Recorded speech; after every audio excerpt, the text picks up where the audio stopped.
આજે મેં છે ને મારો પહેરવેશ પહેર્યો હતો અને પછી છે ને અંદરથી જે ખુશી થતી હતી ને આમ અલગ લેવલની જ થતી હતી ને આમ એટલી હરખાઈ ગઈ હતી ને કે વાત જ પૂછો મને. આજે ભાઈ આપણે છે ને ઘરનું કંઈ જ કામ નહોતું કર્યું, કારણ કે આજે આપણે નકરી રીલ્સ બનાવીને નકરા ફોટા જ પાડ્યા છે.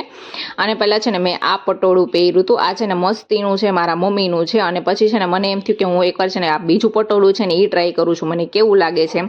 પણ ભાઈ બેય પટોળા મને તો જોરદાર ગમતા હતા. અને આમાં જે હેન્ડવર્ક કરેલું છે ને અમે લોકોએ જાતે જ કરેલું છે. અને પછી છે ને ઘરનું બધું જ ઘરનું કામ તો ના જ કહી શકું.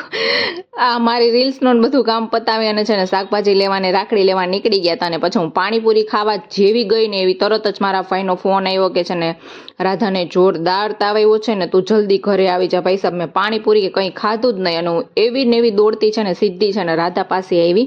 અને ખરેખર રાધાને બહુ જ તાવ હતો અને છે ને એને દવા પાઈને સુવડાવી દીધી હતી. અને મળી આવતીકાલે એક નવા બ્લોગ સાથે. જય બજરંગબલી, બાય બાય.